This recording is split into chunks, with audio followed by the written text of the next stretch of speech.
Hello students, SV academy Rawla के online platform पर online classes में आपका बहुत बहुत स्वागत है। जैसा कि हम पढ़ रहे थे कक्षा 12 की अनिवार्य हिंदी पुस्तक सृजन का लेसन नंबर 12 मजदूरी और प्रेम, जिसके लेखक हैं सरदार पूरण सिंह, जिनको अध्यापक पूरण सिंह के नाम से भी जाना जाता है। इसमें हमने पढ़ा था कि मज़दूरी का महत्व किस प्रकार आंका जा सकता है, और हम किसी मज़दूर से मज़दूरी करवाते हैं तो उसके बदले में एहसान स्वरूप हम उसको कुछ पैसे देते हैं और अपना फ़र्ज़ पूर्ण समझते हैं, तो यह मज़दूरी नहीं है और ना ही हम उस मज़दूरी का वास्तविक महत्व दे पाते हैं।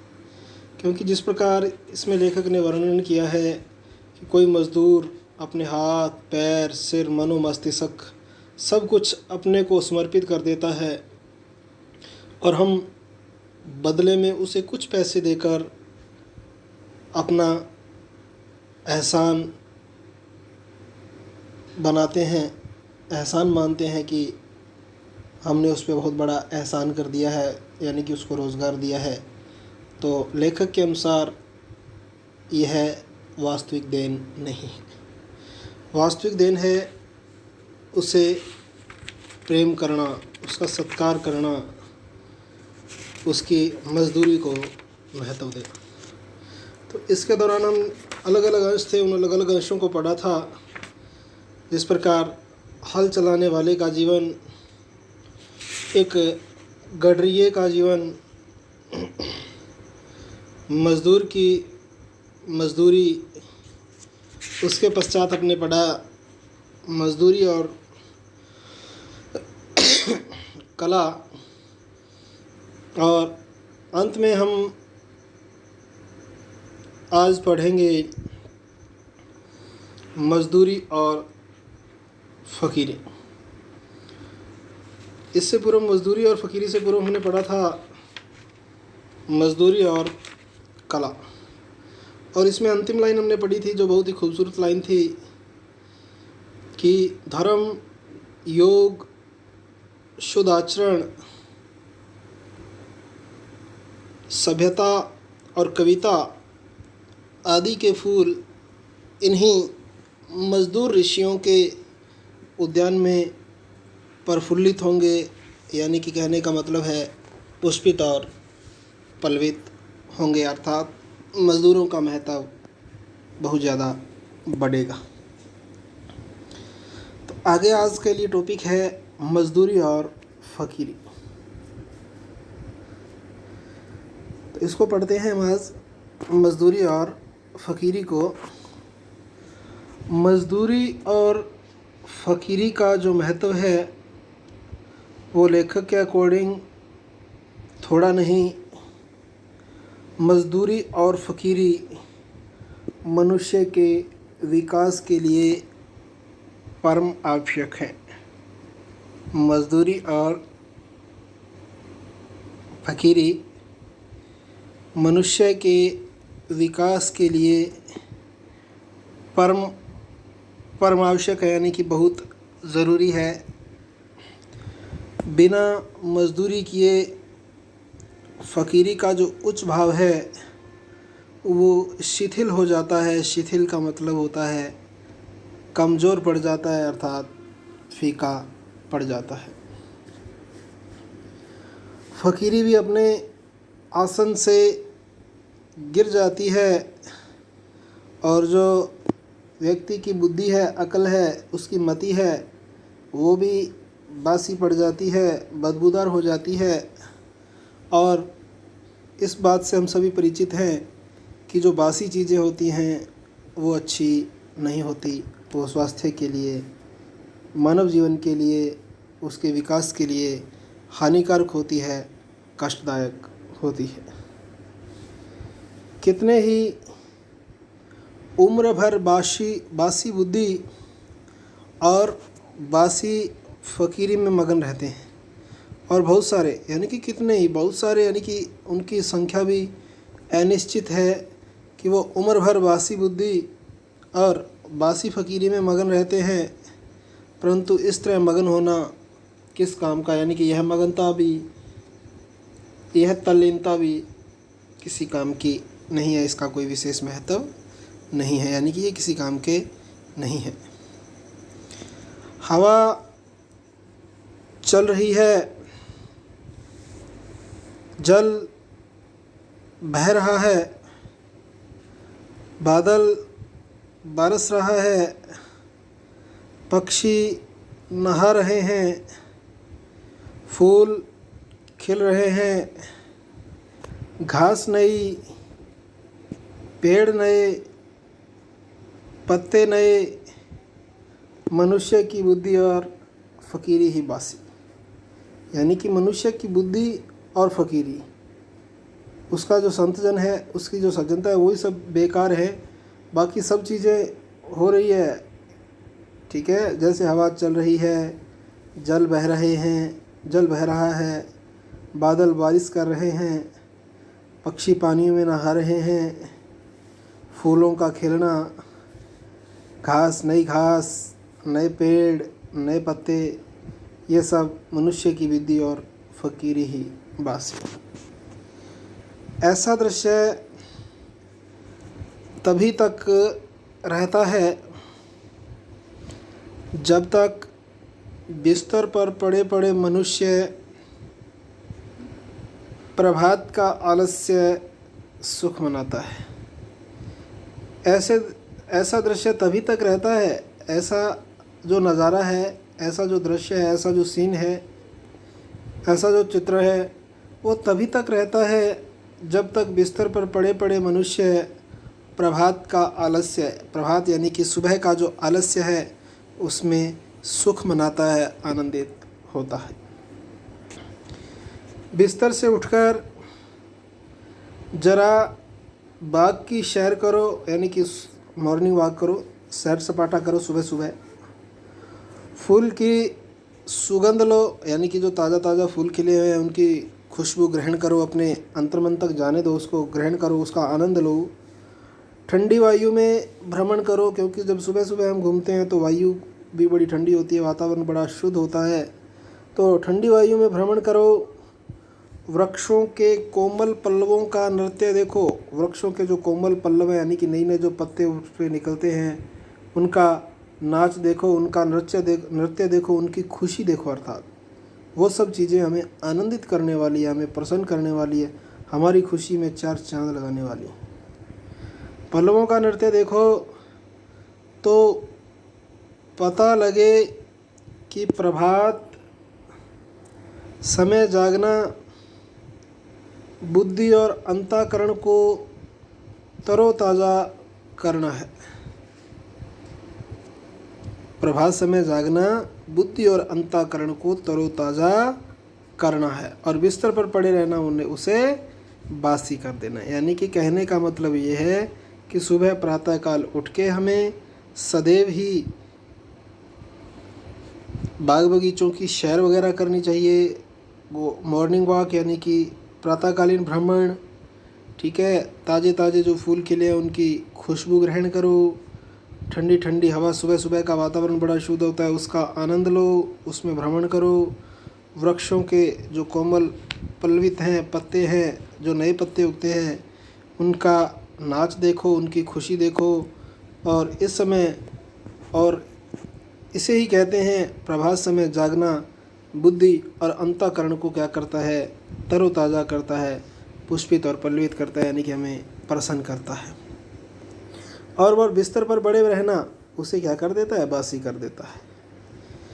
निकम्मे बैठे हुए चिंतन करते रहना, निकम्मे बैठे बेकार में बैठे चिंतन करना, अथवा बिना काम किए शुद्ध विचार का दावा करना और बिना कोई काम किए हुए शुद्ध विचारों का दावा करना मानो सोते सोते खर्राटे मारना है। यानी कि कितनी बड़ी बात कही है। निकम्मे बेकार में बैठे हैं और चिंतन की बात करते हैं और बिना काम किए हुए शुद्ध विचार का दावा करना, शुद्ध विचारों का दावा करना मानो सोते सोते खर्राटे मारना है। जब तक जीवन के अरण्य में, जीवन के अरण्य, अरण्य का मतलब होता है जंगल, यानी कि मनुष्य जो जीवन जीता है तो वो एक अरण्य है। जीवन रूपी जंगल में पादरी, मौलवी, पंडित और साधु सन्यासी हल कुदाल और खुरपा लेकर मजदूरी न करेंगे तब तक उनका आलस्य जाने का नहीं। यानी कि इस जीवन रूपी जंगल में जब तक जो पादरी हैं, मौलवी हैं, पंडित हैं, साधु सन्यासी हैं, ये हल कुदाल और खुरपा लेकर मजदूरी नहीं करेंगे, खेतों में किसी प्रकार का काम नहीं करेंगे, तब तक उनका आलस्य जाने का नहीं, तब तक उनका आलस्य नहीं जाएगा, तब तक उनका मन और उनकी बुद्धि अंतकाल बीत जाने तक मलिन मानसिक जुआ खेलती ही रहेगी। उनका जो चिंतन है, सोचने की शक्ति है, वो बासी, बेकार, उनका ध्यान भी, उनकी एकाग्रता है वो भी बासी, उनकी पुस्तकें वो भी बासी, उनका लेख बासी, उनका विश्वास बासी और उनका खुदा भी बासी हो गया। अर्थात अंत में एक ही बात में सब कुछ सार है कि उनका ईश्वर भी बासी हो गया है, बेकार हो गया है। इसमें किसी भी प्रकार का कोई संदेह या शंका नहीं है कि इस साल के गुलाब के फूल भी वैसे ही हैं जैसे पिछले साल के थे, परंतु ध्यान रखना इस साल वाले ताज़े हैं, फ्रेश हैं बिल्कुल।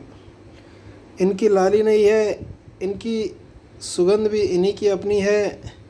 जीवन के नियम नहीं पलटते, जीवन के जो नियम है वो कभी भी नहीं पलटते, वे सदा एक ही से रहते हैं। परंतु मजदूरी करने से मनुष्य को एक नया और ताज़ा खुदा नज़र आने लगता है, एक नया ईश्वर नज़र आने लगता है। आगे है, गैरुए वस्त्रों की पूजा क्यों करते हो? किसी ने गैरुए साधुओं वाले वस्त्र धारण कर लिए तो क्यों उनकी पूजा करते हो? गिरजे की घंटी क्यों सुनते हो? रविवार क्यों मनाते हो? 5 वक्त की नमाज क्यों पढ़ते हो? त्रिकाल संध्या क्यों करते हो? मजदूर के अनाथ नयन, अनाथ आत्मा और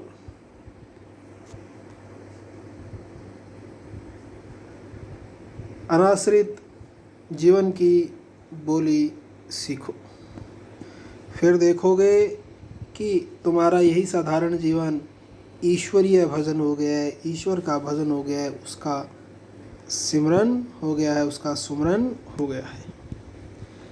मजदूरों तो मनुष्य के समष्टि रूप का व्यष्टि रूप, समष्टि रूप का व्यष्टि रूप परिमाण है, नतीजा है। आत्मा रूपी धातु के गढ़े हुए सिक्के का नकदी बयाना है जो मनुष्य की आत्माओं को खरीदने के वास्ते दिया जाता है। सच्ची मित्रता ही तो सेवा है, सच्ची मित्रता ही तो सेवा है। उससे मनुष्यों के हृदयों पर सच्चा राज्य हो सकता है। जानती पांति, रूप रंग और नाम धाम तथा बाप दादे का नाम पूछे बिना ही अपने आप को किसी के हवाले कर देना प्रेम धर्म का तत्व है। कितनी बढ़िया बात कही है। जाति पाति, रूप रंग और नाम धाम तथा बाप दादे का नाम पूछे बिना ही अपने आप को किसी के हवाले कर देना, यानी कि किसी के कोई मुसीबत है और उसको बिना उसका नाम पता पूछे, उसका ठिकाना पूछे, उसका जाति धर्म, उसके गुण विशेष इन सब को न देखते हुए हमारा प्रथम कर्तव्य क्या है, उसको अपने आप को उसके हवाले कर देना।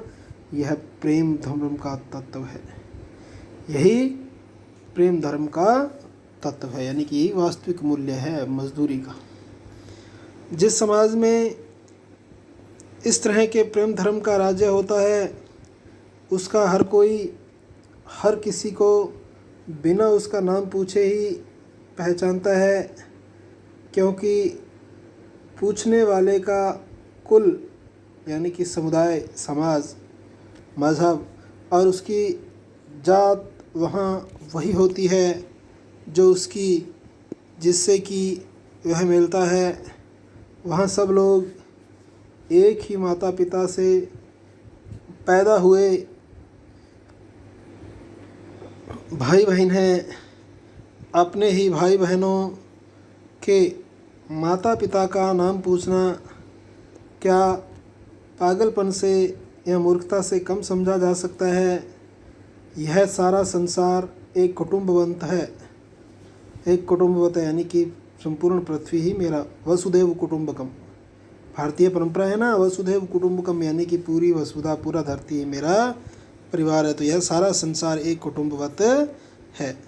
लंगड़े, लूले, अंधे और बहरे उसी मौरूसी घर की छत के नीचे रहते हैं, जिसकी छत के नीचे बलवान, निरोग और रूपवान कुटुंबी परिवार वाले हैं, कुटुंबी रहते हैं। मूढ़ों यानी कि मूर्खों और पशुओं का पालन पोषण बुद्धिमान, सबल और निरोग ही तो करेंगे।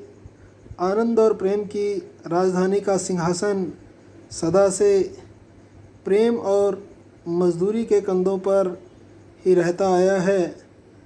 कामना सहित होकर भी मजदूरी निष्काम होती है, यानी कि किसी चीज़ की कामना करते हुए अगर हम मजदूरी करते हैं तो वो काम भी निष्काम होता है, अर्थात उसका भी कोई महत्व या कोई अर्थ नहीं होता, क्योंकि मजदूरी का बदला ही नहीं, क्योंकि मजदूरी का कोई मूल्य ही नहीं है। मजदूरी का कोई बदला ही नहीं है, यानी कि उसके बदले में हम कुछ दे ही नहीं सकते। निष्काम कर्म करने के लिए जो उपदेश दिए जाते हैं उनमें अभावशील वस्तु स्वभावपूर्ण मान ली जाती है। पृथ्वी अपने ही अक्ष पर दिन रात घूमती है। यह पृथ्वी का स्वार्थ या उसका लालच कहा जा सकता है, परंतु उसका यह घूमना सूर्य के इर्द गिर्द घूमना तो है, और सूर्य के इर्द गिर्द घूमना सूर्यमंडल के साथ आकाश में एक सीधी लकीर पर चलना है। अंत में इसको गोल चक्कर खाना, सदा ही सीधा चलना है। इसमें स्वार्थ का अभाव है। इसी तरह मनुष्य की विविध कामनाएं, विविध इच्छाएं उसके जीवन को मानो उसके स्वार्थ रूपी धुरे पर चक्कर देती है, परंतु उसका जीवन अपना तो है ही नहीं, वह तो किसी आध्यात्मिक सूर्यमंडल के साथ की चाल है। और अंततः यह चाल जीवन का परमार्थ रूप है। स्वार्थ का यह भी अभाव है। जब स्वार्थ कोई वस्तु ही नहीं, तब निष्काम और कामनापूर्ण कर्म करना दोनों ही एक बात हुई। इसलिए मजदूरी और फ़कीरी का अन्योन्याश्रय संबंध है, यानी कि मजदूरी और फ़कीरी का एक दूसरे से बहुत ही गहरा या गूढ़ रिश्ता है, गूढ़ संबंध है। आगे है मजदूरी करना जीवन यात्रा का आध्यात्मिक नियम है, एक धार्मिक नियम है। आध्यात्मिक का मतलब होता है धार्मिक। मजदूरी करना जीवन यात्रा का आध्यात्मिक नियम है। जॉन ऑफ आर्क की फ़कीरी और भेड़ चराना, यानी कि ये जो महान विद्वान लोग हुए हैं जिन्होंने काम किए हैं, और जिस काम को हम क्या मानते हैं, निम्न श्रेणी का मानते हैं, नीचता का कर्म मानते हैं, यानी कि ये काम हम नहीं करेंगे भी, कर्म को नीच मानते हैं।